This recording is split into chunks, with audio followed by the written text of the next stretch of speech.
ಪಂಚಮಸಾಲಿ ಮೀಸಲಾತಿ ಹೋರಾಟಗಾರರ ಮೇಲೆ ಲಾಠಿ ಚಾರ್ಜ್, ಸದನದ ಒಳಗೆ ಗದ್ದಲ, ಕೋಲಾಹಲ. 2A ಮೀಸಲಾತಿ ಸಂವಿಧಾನ ವಿರೋಧಿ ಅಂತ ಹೇಳಿದ ಮುಖ್ಯಮಂತ್ರಿ ಸಿದ್ದರಾಮಯ್ಯ, ದಲಿತರ ಮೀಸಲಾತಿಗೆ ಇದರಿಂದ ಧಕ್ಕೆ ಆಗಲಿದೆಯಾ? ಇದು ಈ ವಾರದ ರಾಜ್ಯದ ಪ್ರಮುಖ ಸುದ್ದಿಯಾದರೆ, ರಾಷ್ಟ್ರಮಟ್ಟದಲ್ಲಿ ಸಂವಿಧಾನದ 75ನೇ ವರ್ಷಾಚರಣೆ ಹಿನ್ನೆಲೆಯಲ್ಲಿ ಸಂಸತ್ನಲ್ಲಿ ಸಂವಿಧಾನದ ಕುರಿತಾಗಿ ಚರ್ಚೆ ನಡೆದಿದೆ. ಈ ನಡುವೆ ವಿವಾದಿತ ಒಂದು ದೇಶ ಒಂದು ಚುನಾವಣೆಗೆ ಕೇಂದ್ರ ಸಂಪುಟ ಅನುಮೋದನೆ ನೀಡಿದ್ದು, ಇದೇ ಅಧಿವೇಶನದಲ್ಲಿ ಮಸೂದೆ ಮಂಡನೆ ಆಗುವ ಸಾಧ್ಯತೆ ಇದೆ. ರಾಜ್ಯ ಮತ್ತು ರಾಷ್ಟ್ರದ ಈ ಸುದ್ದಿಗಳನ್ನು ವಿವರವಾಗಿ ನೋಡೋಣ. ನಮಸ್ಕಾರ, ಇದು ಈ ವಾರ ಕಾರ್ಯಕ್ರಮ.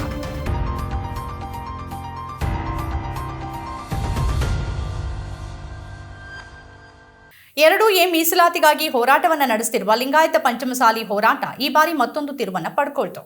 ಬೆಳಗಾವಿಯಲ್ಲಿ ಚಳಿಗಾಲದ ಅಧಿವೇಶನ ನಡೀತಿರೋದ್ರಿಂದ ತಮ್ಮ ಬೇಡಿಕೆಯನ್ನು ಈಡೇರಿಸುವಂತೆ ಒತ್ತಡ ಹೇರುವ ಪ್ರಯತ್ನದ ಭಾಗವಾಗಿ ಸಮುದಾಯ ಸ್ವಾಮೀಜಿಯವರ ನೇತೃತ್ವದಲ್ಲಿ ಧರಣಿಯನ್ನು ನಡೆಸಿತು. ಈ ಸಂದರ್ಭದಲ್ಲಿ ಸಚಿವರ ನಿಯೋಗ ಪ್ರತಿಭಟನಾಕಾರರನ್ನ ಭೇಟಿಯಾದರೂ ಕೂಡ ಮುಖ್ಯಮಂತ್ರಿಗಳು ಖುದ್ದು ತಮ್ಮ ಸಮಸ್ಯೆಯನ್ನು ಆಲಿಸಬೇಕು ಅಂತ ಪ್ರತಿಭಟನಾಕಾರರು ಪಟ್ಟು ಹಿಡಿದ್ರು.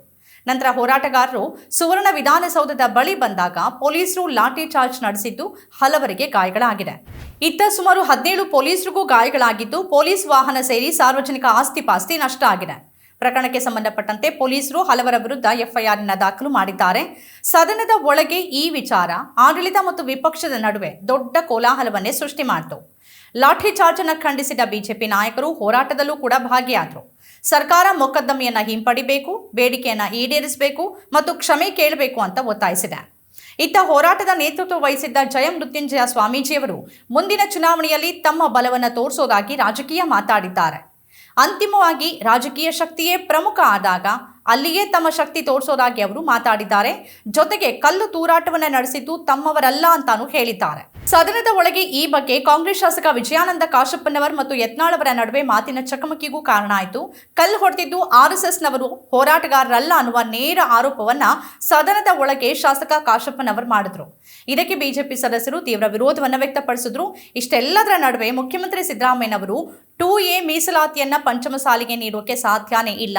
2002ರ ಮೀಸಲಾತಿ ವರ್ಗೀಕರಣ ಅಂತಿಮ. ಬೊಮ್ಮಾಯಿಯವರ ಸರ್ಕಾರ 2C 2D ಮಾಡಿ ಅದು ಕೋರ್ಟ್ ಮುಂದೆ ಬಂದಾಗ ಮೀಸಲಾತಿ ಬದಲಾವಣೆ ಮಾಡುವುದಿಲ್ಲ ಅಂತ ಹಿಂದಿನ ಬಿಜೆಪಿ ಸರ್ಕಾರನೇ ಹೇಳಿದೆ. ಜೊತೆಗೆ ರಾಘವೇಂದ್ರ ವರ್ಸಸ್ ಕರ್ನಾಟಕ ಸರ್ಕಾರ ಪ್ರಕರಣದಲ್ಲಿ 2Aಗೆ ಮುಂದಿನ ಆದೇಶದವರೆಗೂ ಹೊಸದಾಗಿ ಯಾವುದೇ ಸಮುದಾಯವನ್ನ ಸೇರಿಸುವಂತಿಲ್ಲ ಅಥವಾ ಬದಲಾವಣೆ ಮಾಡುವಂತಿಲ್ಲ ಅಂತ ದಾಖಲೆ ಸಮೇತ ಸದನದ ಗಮನಕ್ಕೆ ತಂದರು. ಇಲ್ಲಿ ನಾವು ಗಮನಿಸಬೇಕಾಗಿರೋದು ಮೊದಲನೇದಾಗಿ ಲಾಠಿ ಚಾರ್ಜ್ ವಿಚಾರ. ಪ್ರಭುತ್ವ ಅಥವಾ ಆಳುವ ಸರ್ಕಾರವೊಂದು ಯಾವುದಾದ್ರೂ ಪ್ರತಿಭಟನೆಯನ್ನ ದಮನಿಸೋಕೆ ಲಾಠಿ ಚಾರ್ಜ್ ಮಾಡುವುದನ್ನು ಒಪ್ಪೋದಕ್ಕೆ ಸಾಧ್ಯನೇ ಇಲ್ಲ. ಕಲ್ ತೂರಾಟ ಆಯಿತು, ಅದನ್ನು ನಿಭಾಯಿಸೋದಕ್ಕೆ, ತಮ್ಮನ್ನು ಕಾಪಾಡಿಕೊಳ್ಳೋದಕ್ಕೆ, ಹೀಗೆ ಏನೇ ಕಾರಣವನ್ನ ಸರ್ಕಾರ ಮತ್ತು ಪೊಲೀಸರು ಕೊಟ್ಟರೂ ಕೂಡ ಲಾಠಿ ಚಾರ್ಜ್ ಅನಿವಾರ್ಯ ಮತ್ತು ಕೊನೆ ಆಯ್ಕೆ ಆಗಿರಬೇಕು. ಇಲ್ಲಿ ನೋಡಿದ್ರೆ ತಕ್ಷಣದ ಹೋರಾಟವೇನು ಇದಾಗಿರಲಿಲ್ಲ. ಪ್ರತಿಭಟನೆ ನಡೀತಾನೆ ಇತ್ತು. ಸದನ ನಡೀತಿರೋದ್ರಿಂದ ಒತ್ತಡ ಹೇರುವುದು ಸರ್ವೇ ಸಾಮಾನ್ಯ. ಇದನ್ನು ಸರ್ಕಾರ ಮತ್ತು ಪೊಲೀಸರು ಶಾಂತಿಯುತವಾಗಿ ಮಾಡಬಹುದಾಗಿದ್ದನ್ನ ಲಾಠಿ ಮೂಲಕ ಮಾಡೋಕೆ ಹೊರಟರು. ಈ ದೇಶದಲ್ಲಿ ಲಾಠಿಯನ್ನು ಎತ್ತಿದ ಸರ್ಕಾರಗಳಿಗೆ ಬಹಳ ಸಂದರ್ಭ ಜನ ಬುದ್ಧಿಯನ್ನು ಕಲಿಸಿದ್ದಾರೆ. ಇನ್ನು ಹೋರಾಟದ ಲಾಭವನ್ನು ಪಡೆಯೋಕೆ ಹೊರಗಿನ ಶಕ್ತಿ ಹೊಂಚು ಹಾಕಿದ್ರೆ ಅದನ್ನ ಭೇದಿಸಿ ಅವರನ್ನ ಶಿಕ್ಷಿಸಬೇಕಾಗಿದ್ದು ಪೊಲೀಸರ ಕರ್ತವ್ಯ. ಕಲ್ಲು ತೂರಿದ್ದು ನಿಜವೇ ಆಗಿದ್ರೆ ಮತ್ತವರು ಹೋರಾಟಗಾರರು ಅಲ್ಲದೆ ಇದ್ರೆ ಅವ್ರು ಯಾರು ಅನ್ನೋದನ್ನ ಸರ್ಕಾರ ಮತ್ತು ಪೊಲೀಸರು ಪತ್ತೆ ಹಚ್ಚಲೇಬೇಕಿದೆ. ಇದರ ಜೊತೆ ಸ್ವಾಮೀಜಿ ಮತ್ತು ನಾಯಕರು ಈ ಬಗ್ಗೆ ಯೋಚಿಸಬೇಕು. ಶಾಂತಿಯುತವಾಗಿ ನಡೀತಾ ಇದ್ದ ತಮ್ಮ ಹೋರಾಟವನ್ನ ಕೆಲವರು ತಮ್ಮ ರಾಜಕೀಯ ಲಾಭಕ್ಕೆ ಹಿಂಸಾರೂಪಕ್ಕೆ ತಿರುಗುವಂತೆ ಮಾಡಿದ್ರ? ಅಂತಹ ಹೊರಗಿನವರ ಅಥವಾ ಶಕ್ತಿಯ ಬಗ್ಗೆ ಎಚ್ಚರಿಕೆಯಿಂದ ಇರಬೇಕು. ಯಾಕಂದ್ರೆ ಕಳೆದ ಹಲವಾರು ವರ್ಷಗಳ ಸಮುದಾಯದ ಶ್ರಮ, ಬೇಡಿಕೆ, ಹೋರಾಟ ಎಲ್ಲವೂ ಈ ಥರದ ಘಟನೆಗಳಿಂದ ಅರ್ಥವನ್ನೇ ಕಳೆದುಕೊಳ್ಳುತ್ತೆ. ಪ್ರಜಾಪ್ರಭುತ್ವದಲ್ಲಿ ಪ್ರತಿಭಟನೆ ಮಾಡೋದು, ತಮ್ಮ ಬೇಡಿಕೆಯನ್ನ ಕೇಳೋದು, ತಮ್ಮ ಹಕ್ಕಿಗಾಗಿ ಹೋರಾಟ ಮಾಡೋದು ಇವೆಲ್ಲವೂ ಜನರಿಗಿರುವ ಸಂಪೂರ್ಣ ಅಧಿಕಾರದ ಭಾಗನೇ ಆಗಿದೆ. ಲಾಠಿ ಮೂಲಕ ಅದನ್ನು ದಮನಿಸುವ ಕೆಲಸ ಯಾವ ಕಾರಣಕ್ಕೂ ಆಗಬಾರ್ದು. ಅದನ್ನು ಒಪ್ಪೋದಕ್ಕೂ ಸಾಧ್ಯ ಇಲ್ಲ. ಎರಡನೇದಾಗಿ ಇಲ್ಲಿ ಆಡಳಿತಾರೂಢ ಕಾಂಗ್ರೆಸ್ ಮತ್ತು ವಿಪಕ್ಷ ಬಿಜೆಪಿ ಎರಡೂ ಕೂಡ ಇಬ್ಬಗೆಯ ನೀತಿಯನ್ನು ಅನುಸರಿಸ್ತಿವೆ. ಒಂದು ಕಡೆ ಪ್ರತಿಭಟನೆಗೆ ಹೋಗಿ ಕೂರುವ ಬಿಜೆಪಿ ನಾಯಕರು ತಾವು ಅಧಿಕಾರದಲ್ಲಿದ್ದಾಗ ಮಾಡಿದ್ದೇನು? ಮುಸ್ಲಿಮರ ಮೀಸಲಾತಿಯನ್ನು ಕಿತ್ತು ಅದನ್ನು ಲಿಂಗಾಯತರಿಗೆ ಹಂಚೋ ಸಂದರ್ಭದಲ್ಲಿ ಅದರ ಪರಿಣಾಮದ ಬಗ್ಗೆ ಅದಕ್ಕೆ ಗೊತ್ತಿರಲಿಲ್ವಾ? ಚುನಾವಣೆ ಹತ್ರದಲ್ಲಿರುವಾಗ ಇದನ್ನು ಮಾಡಿ ನಂತರ ಕೋರ್ಟ್ನಲ್ಲಿ ಮುಂದಿನ ಸರ್ಕಾರ ಉತ್ತರಿಸಲಿ ಅನ್ನುವ ತಂತ್ರಗಾರಿಕೆ ಇದ್ದಂತೆ ಕಾಣಿಸ್ತಾ ಇತ್ತು. ಆದರೆ ತಕ್ಷಣವೇ ಸರ್ಕಾರದ ನಿರ್ಧಾರವನ್ನು ಪ್ರಶ್ನಿಸಿ ಕೋರ್ಟ್ಗೆ ಹೋದ ಕಾರಣ ಬೊಮ್ಮಾಯಿ ಸರ್ಕಾರ ಅಡಕತ್ತರಿಗೆ ಸಿಲುಕಿತ್ತು. ಅದು ಮಾಡಿದ್ದಂಥ ಮೀಸಲಾತಿ ವರ್ಗೀಕರಣ ಕಾನೂನು ವ್ಯಾಪ್ತಿಗೆ ಒಳಪಡೋದಿಲ್ಲ ಅಂತ ಅದಕ್ಕೆ ಮೊದಲೇ ಗೊತ್ತಿತ್ತು. ಕೇವಲ ಅದೊಂದು ರಾಜಕೀಯ ಗಿಮಿಕ್ ಮಾತ್ರ ಆಗಿತ್ತು. ಹಾಗಾಗಿ ಸರ್ಕಾರ 2002ರ ಮೀಸಲಾತಿ ವರ್ಗೀಕರಣವನ್ನು ಬದಲು ಮಾಡೋ ಉದ್ದೇಶ ಸರ್ಕಾರಕ್ಕಿಲ್ಲ ಅಂತ ಅಫಿಡವಿಟ್ ಅನ್ನು ಸಲ್ಲಿಸಿತು. ಹಾಗಂದ್ರೆ ಏನು? ಕನಿಷ್ಠ ತಾನೇ ತೆಗೆದುಕೊಂಡಿದ್ದ ತೀರ್ಮಾನದ ಕುರಿತು ಕಾನೂನು ಹೋರಾಟವನ್ನೂ ಮಾಡದೆ ತಾನು ಮಾಡಿದ್ದು ತಪ್ಪು ಅಂತ ಒಪ್ಕೊಂಡಿದ್ದು ಹೇಗೆ? ಇದೆಂಥ ಹಿಪೋಕ್ರಸಿ. ಇನ್ನು ಕಾಂಗ್ರೆಸ್ ಬಗ್ಗೆ ನಾವು ಮಾತಾಡೋದಾದ್ರೆ ಈ ಸರ್ಕಾರದ ಎಡಬಿಡಂಗಿತನ ಒಂದ್ ಕಡೆ ಜಾತಿ ಗಣತಿ ತಮ್ಮ ಕನಸು ಅಂತ ಸಿಎಂ ಮತ್ತು ಕೇಂದ್ರದ ನಾಯಕರು ಹೇಳ್ತಾ ಇದ್ರೆ ಅದರ ವಿರುದ್ಧ ಡಿಸಿಎಂ ಮತ್ತು ಲಿಂಗಾಯತ ನಾಯಕರು ಸಹಿ ಅಭಿಯಾನ ಮಾಡ್ತಾರೆ. ಇಲ್ಲಿ ಪಂಚಮಸಾಲಿಗಳನ್ನ 2A ಸೇರಿಸೋಕೆ ಸಾಧ್ಯನೇ ಇಲ್ಲ ಅಂತ ಸಿಎಂ ಸ್ಪಷ್ಟವಾಗಿ ಹೇಳಿದ್ರು ಕೂಡ ಈ ಹೋರಾಟದ ಮುಂಚೂಣಿಯಲ್ಲಿ ಸಂಪುಟ ಸಚಿವೆ ಲಕ್ಷ್ಮೀ ಹೆಬ್ಬಾಳ್ಕರ್ ಅವರೇ ನಿಂತಿದ್ದಾರೆ. ಇನ್ನೂ ಕೆಲವು ಲಿಂಗಾಯತ ನಾಯಕರು ಇದ್ದಾರೆ. ಇದೆಂಥ ನೀತಿ? ಇಂತಹ ಇಬ್ಬಗೆಯ ನೀತಿಯ ಕಾರಣಕ್ಕೇನೆ ಯಾವ ಹೋರಾಟನೂ ಕೈಗೂಡೋದಿಲ್ಲ. ಈ ಎಚ್ಚರಿಕೆ ಹೋರಾಟಗಾರರಿಗೆ ಇರಬೇಕು. ಇಬ್ಬರಿಗೂ ಇಲ್ಲಿ ಬೇಕಾಗಿರೋದು ಕೇವಲ ರಾಜಕೀಯ ಲಾಭ ಮಾತ್ರ.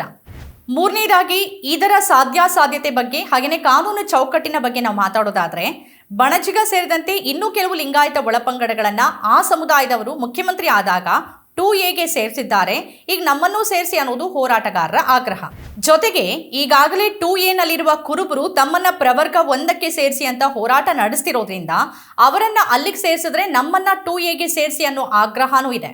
ಇದ್ಯಾವುದೂ ಆಗದೇ ಇದ್ರೆ ಕನಿಷ್ಠ ನಮ್ಮನ್ನ OBC ಮೀಸಲಾತಿ ಪಟ್ಟಿಗೆ ಸೇರಿಸಿ ಅನ್ನೋ ಮನವಿ ಕೂಡ ಇದೆ. ಆದರೆ ಇದೆಷ್ಟು ಸಾಧ್ಯ ಅನ್ನೋದರ ಬಗ್ಗೆ ಬಹಳಷ್ಟು ಚರ್ಚೆ ನಡೆದಿದೆ.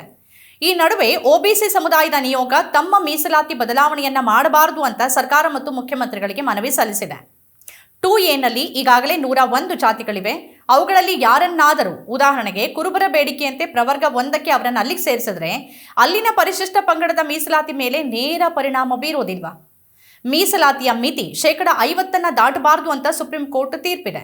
ಹಾಗಾಗಿ ಅಂತಿಮವಾಗಿ ಇಲ್ಲಿ ಕಸಿಯೋಕೆ ಪ್ರಯತ್ನಿಸ್ತಾ ಇರೋದು ದಲಿತರ ಮೀಸಲಾತಿಯನ್ನೇ.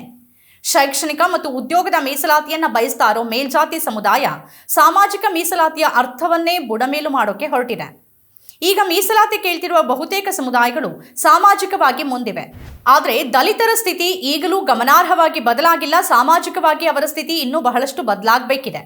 ಇಂತಹ ಸ್ಥಿತಿಯಲ್ಲಿ ಆರ್ಥಿಕ ಹಿಂದುಳಿದಿರುವಿಕೆಯನ್ನ ಮಾನದಂಡವಾಗಿ ಇಟ್ಕೊಂಡು ದಲಿತರ ಮೀಸಲಾತಿ ಬುಟ್ಟಿಗೆ ಕೈ ಹಾಕಬಾರದು ಮತ್ತು ಮೀಸಲಾತಿ ಆರ್ಥಿಕ ಹಿಂದುಳಿದಿರುವಿಕೆಯನ್ನ ಮಾನದಂಡವಾಗಿ ಪ್ರಧಾನವಾಗಿ ಒಪ್ಪೋದೇ ಇಲ್ಲ.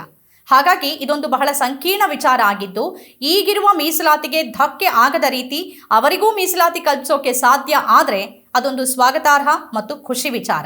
ಇನ್ನು ರಾಷ್ಟ್ರ ಮಟ್ಟದಲ್ಲಿ ಸಂಸತ್ ಚಳಿಗಾಲದ ಅಧಿವೇಶನ ಬಹುತೇಕ ಗದ್ದಲದಲ್ಲಿ ನಡೆದಿದೆ. ಈ ನಡುವೆ ಸಂವಿಧಾನದ 25ನೇ ವರ್ಷಾಚರಣೆ ಹಿನ್ನೆಲೆಯಲ್ಲಿ ಎರಡೂ ಸದನದಲ್ಲಿ ಚರ್ಚೆ ನಡೆದಿದೆ. ಕಾಂಗ್ರೆಸ್ ಸೇರಿ ವಿಪಕ್ಷಗಳು ಬಿಜೆಪಿ ಸಂವಿಧಾನ ವಿರೋಧಿ ಅಂತ ಬಣ್ಣಿಸಿವೆ. ಅದರ ಆಡಳಿತ, ಸಂವಿಧಾನ ಬದಲಾವಣೆ ಹೇಳಿಕೆ ಮತ್ತಿತರ ವಿಚಾರವನ್ನ ಪ್ರಸ್ತಾಪಿಸಿವೆ. ಕಾಂಗ್ರೆಸ್ ಸಂಸದೆ ಪ್ರಿಯಾಂಕಾ ಗಾಂಧಿ ತಮ್ಮ ಭಾಷಣದಲ್ಲಿ ಬಿಜೆಪಿಯನ್ನ ತರಾಟೆಗೆ ತೆಗೆದುಕೊಂಡ್ರು. ಸಂವಿಧಾನ ಸಂಘದ ನಿಯಮ ಪುಸ್ತಕ ಅಲ್ಲ ಅಂತ ಹೇಳಿದ್ರು. ಸಂಬಲ್ ಸೇರಿದಂತೆ ಲ್ಯಾಟ್ರಲ್ ಎಂಟ್ರಿ, ಸರ್ಕಾರಿ ಸ್ವತ್ತುಗಳನ್ನು ಒಬ್ಬ ಉದ್ಯಮಿ ಕೈಗಿಡ್ತಾ ಇರೋದು, ತನಿಖಾ ಸಂಸ್ಥೆಗಳ ದುರ್ಬಳಕೆ ಮೂಲಕ ಸಂವಿಧಾನ ವಿರೋಧಿ ಆಡಳಿತ ನೀಡ್ತಿದೆ ಅಂತ ಪ್ರಿಯಾಂಕಾ ಆರೋಪ ಮಾಡಿದ್ದಾರೆ. ಇದರ ಜೊತೆ ಟಿಎಂಸಿ ಸಂಸದೆ ಮಹುವಾ ಮೈತ್ರ ತಮ್ಮ ಎಂದಿನ ಭಾಷಣದ ಧಾಟಿಯಲ್ಲೇ ಕೇಂದ್ರ ಸರ್ಕಾರವನ್ನ ತರಾಟೆಗೆ ತೆಗೆದುಕೊಂಡಿದ್ದಾರೆ. ಸಂವಿಧಾನದ ಮೇಲೆ ಅದು ಯಾವ ರೀತಿಯ ಗಡಾಪ್ರಹಾರವನ್ನು ನಡೆಸ್ತಿದೆ ಅಂತ ಎಳೆ ಎಳೆಯಾಗಿ ಬಿಚ್ಚಿಟ್ಟಿದ್ದಾರೆ. ಕೇಂದ್ರ ಮಂತ್ರಿ ರಾಜನಾಥ್ ಸಿಂಗ್ ಅವರು ಕಾಂಗ್ರೆಸ್ನ ತುರ್ತು ಪರಿಸ್ಥಿತಿಯನ್ನ ಸಂವಿಧಾನದ ಬಗ್ಗೆ ಮಾತನಾಡುವ ಸಂದರ್ಭದಲ್ಲಿ ನೆನಪಿಸಿದ್ದಾರೆ. ಸಂವಿಧಾನ ವಿರೋಧಿ ನಡೆ ಅಂತ ಅದನ್ನ ಟೀಕಿಸಿದ್ದಾರೆ. ತಾವು ಜೈಲಿಗೆ ಹೋಗಿದ್ದು, ಅಭಿವ್ಯಕ್ತಿ ಸ್ವಾತಂತ್ರ್ಯದ ಹರಣ ಆಗಿದ್ದು, ಮಾಧ್ಯಮಗಳನ್ನು ನಿಯಂತ್ರಿಸಿದ್ದು ಇವೆಲ್ಲವನ್ನ ಅವರು ಪ್ರಸ್ತಾಪ ಮಾಡಿದ್ರು. ಎಲ್ಲವೂ ಸರಿ ಇದೆ ಕೂಡ. ಭಾರತದ ಇತಿಹಾಸದಲ್ಲಿ ತುರ್ತು ಪರಿಸ್ಥಿತಿ ಒಂದು ಕರಾಳ ಅಧ್ಯಾಯ. ಆದರೆ ಕನಿಷ್ಠ ಇಂದಿರಾ ಗಾಂಧಿಯವರು ತುರ್ತು ಪರಿಸ್ಥಿತಿಯನ್ನ ಘೋಷಣೆ ಮಾಡಿ ಆದರೂ ರಾಜನಾಥ್ ಸಿಂಗ್ ಅವರು ಹೇಳಿದ ಎಲ್ಲವನ್ನೂ ಮಾಡಿದ್ರು. ಆದ್ರೀಗ ತಮ್ಮ ಮೋದಿ ಸರ್ಕಾರ ಮಾಡ್ತಿರೋದೇನು? ಸುಳ್ಳು ಪ್ರಕರಣಗಳಲ್ಲಿ ಎಷ್ಟು ಮಂದಿ ಹೋರಾಟಗಾರರು, ಪತ್ರಕರ್ತರು ಜೈಲಿನಲ್ಲಿದ್ದಾರೆ? ಸ್ಟ್ಯಾನ್ ಸ್ವಾಮಿ ತರದವರು ಜೈಲಿನಲ್ಲೇ ತಮ್ಮ ಉಸಿರನ್ನ ಚೆಲ್ಲಿಲ್ವಾ? ತಮ್ಮ ಕುಟುಂಬದವರು ಸತ್ರೂ ಕೂಡ ಅಂತ್ಯಕ್ರಿಯೆಗೆ ಬರಲಾರದ ನೋವಿನಲ್ಲಿ ಎಷ್ಟು ಮಂದಿ ಹೋರಾಟಗಾರರು ಜೈಲಿನಲ್ಲಿದ್ದಾರೆ? ಎಷ್ಟು ಮಾಧ್ಯಮಗಳ ಮೇಲೆ ದಾಳಿ ನಡೆದಿದೆ? ಎಷ್ಟು ಪತ್ರಕರ್ತರ ಬಾಯಿ ಮುಚ್ಚೋ ಪ್ರಯತ್ನ ಆಗಿದೆ? ತನಿಖಾ ಸಂಸ್ಥೆಗಳನ್ನು ಹೇಗೆಲ್ಲ ದುರ್ಬಳಕೆ ಮಾಡಲಾಗ್ತಿದೆ? ಸಂವಿಧಾನ ರಚನೆ ಆದಾಗಿನಿಂದ ಕಳೆದ 10 ವರ್ಷಗಳಲ್ಲಿ ತನಿಖಾ ಸಂಸ್ಥೆಗಳು ಅತ್ಯಂತ ದುರ್ಬಲ ಆಗಿವೆ. ಚುನಾವಣಾ ಆಯೋಗ ಹೇಗೆ ತನ್ನ ನಿಕೃಷ್ಟ ಮಟ್ಟವನ್ನು ಮುಟ್ಟಿದೆ?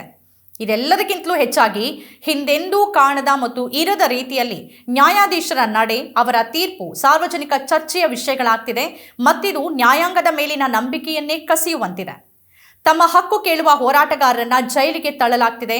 ರೈತರನ್ನ ಖಲಿಸ್ತಾನಿಗಳು ಅಂತಾರೆ. ಮಣಿಪುರದಲ್ಲಿ ಕಳೆದ 1.5 ವರ್ಷದಿಂದ ಹಿಂಸಾಚಾರ ನಡೀತಾ ಇದ್ರು ಈ ದೇಶದ ಪ್ರಧಾನಿ ಅದನ್ನ ಅನ್ಯಗ್ರಹ ಅಂತ ಪರಿಗಣಿಸ್ತಾರೆ. ಕನಿಷ್ಠ ಅಲ್ಲಿಗೊಂದು ಭೇಟಿಯನ್ನೂ ನೀಡೋದಿಲ್ಲ. ಇವೆಲ್ಲ ಏನು? ತುರ್ತು ಪರಿಸ್ಥಿತಿಯ ಮತ್ತೊಂದು ಮುಖವಷ್ಟೇ. ಎಲ್ಲಿದೆ ಅಭಿವ್ಯಕ್ತಿ ಸ್ವಾತಂತ್ರ್ಯ? ಪದೇ ಪದೇ ಸಂವಿಧಾನ ಬದಲಾವಣೆ ಮಾತಾಡುವ, ಮಹಾತ್ಮ ಗಾಂಧಿಗೆ ಅವಮಾನ ಮಾಡುವ, ಗಾಂಧಿ ಹಂತಕ ಗೋಡ್ಸೆಯನ್ನು ವಿಜೃಂಭಿಸುವ ಮನಸ್ಥಿತಿಯನ್ನು ಬೆಂಬಲಿಸುವ ಬಿಜೆಪಿ ಯಾವ ಸಂವಿಧಾನವನ್ನು ಬಲಪಡಿಸಿದೆ? ಇನ್ನು ಮಾಜಿ ರಾಷ್ಟ್ರಪತಿ ರಾಮನಾಥ್ ಕೋವಿಂದ್ ಸಮಿತಿ ನೀಡಿದ್ದ ಒಂದು ದೇಶ ಒಂದು ಚುನಾವಣೆಗೆ ಸಂಪುಟ ಅನುಮೋದನೆ ನೀಡಿದ್ದು, ಇದೇ ಅಧಿವೇಶನದಲ್ಲಿ ಮಸೂದೆ ಮಂಡನೆ ಆಗುವ ಸಾಧ್ಯತೆ ಇದೆ.